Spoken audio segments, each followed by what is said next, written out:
Hello, Michaela here. I'm one of your hosts in the Dumpling Congress, along with Kamal Tapan and Michael Frederick.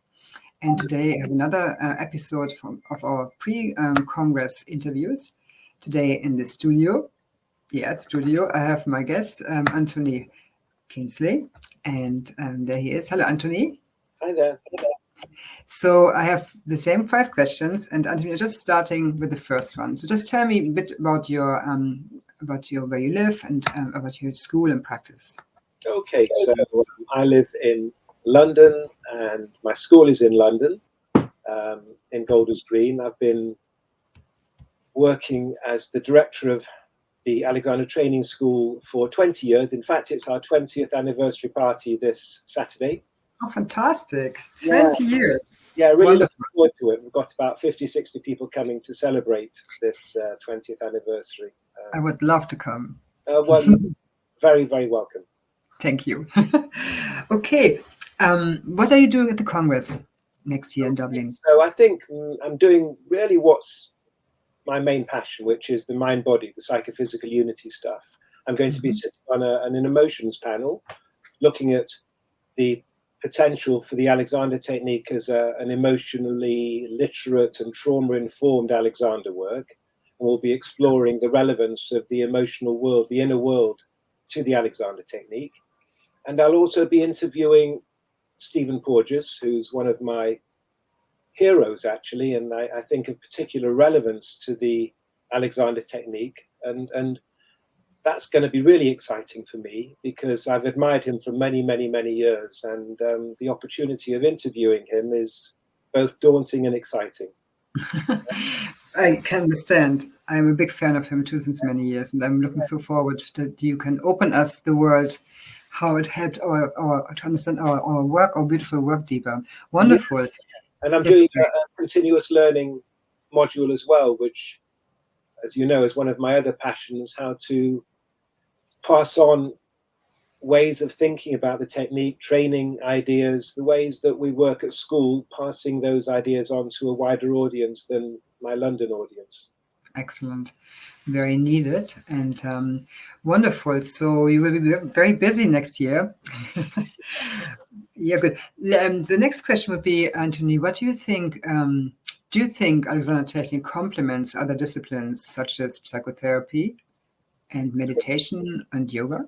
Yeah, interesting. I think Alexander overlaps with a number of disciplines. I think the recent interest in mindfulness is one particular case in point, and I think the move towards an improving use of self certainly overlaps with the potential for mindfulness. And we approach mindfulness in a very, very different way to most mindfulness trainings. We approach it through a shift of use of self. And I think the result of a shifting use of self is the ability to be much more present than distracted, the ability to be in the moment. And that sort of becomes us. It falls into us as a process of engaging in the Alexander technique, rather than trying to be mindful, which is a big effort. So I think natural mindfulness is something that we can move towards in the Alexander technique. And the other area, of course, you mentioned, is the overlap between Alexander technique and psychotherapy. And I think the really exciting prospect for us today, 2024, is to see the Alexander technique maybe as a somatic therapy, as a potential for emotional healing.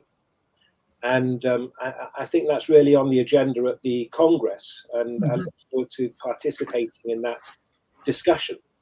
Can Alexander technique be also not just for postural and muscular health and healing, but can it also be a vehicle for engaging in some form of trauma healing and emotional regulation? Wonderful. That's also my big hope and my big interest, and many others of our colleagues who are definitely are very interested in that. Also, big, huge market. I think so. I think, traditionally we've been quite confined to the necks and backs and the posture problems, the aches and pains, and that's fine. But I think the time is right. The time is now. The zeitgeist is now. And I think we really can see the potential for Alexander in a much more holistic way, Alexander talked about psychophysical unity all the time, but we overly concentrated, I think, on the physical. And I think we tended, for all sorts of reasons, to ignore the psychological. But maybe now is the time to embrace psychophysical unity. Absolutely.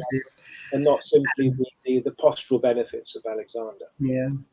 I teach all my acting students in the Trinity College self-regulation, all of them. And they love it over 2 or 3 years. And they benefited extremely from that, from this me co-regulating, they self-regulating. So that's wonderful. I'm looking so much forward to next year to learn more about this from you and from Stephen Porges and more. I have to move on a little bit. Is that okay?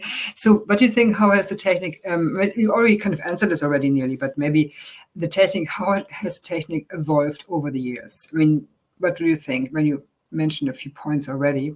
Yeah. Well, in a way, the technique hasn't evolved. I think the individual Alexander teachers evolve. I think really that's what we can see. The technique is the technique, and if you look at Alexander's books, the technique will stay stuck in the past. I think individual Alexander teachers have taken the technique further than the early Alexander teachers into a much broader field of psychophysical unity, and I think that's the potential. The potential is to evolve within ourselves what is real for us in Alexander, the Alexander journey. And we evolve within ourselves over the years of exploring the technique automatically widens out and can be seen to have applications much, much further afield than the simple ideas of posture, mechanics, and movement. Yeah, that's my personal journey, and that comes perhaps from my engagement with psychotherapy. My personal journey has evolved, and so I see the technique very differently than maybe 30 years ago, 40 years ago. Yeah, the last question is kind of already partially what you just said. What do you think the future holds for the Alexander technique? Emerging trends or innovations, are there any that excites you? Can you say anything to that? Perhaps if I was a yoga person, I'd see the possibility of a quality of mindfulness and stillness in yoga movement.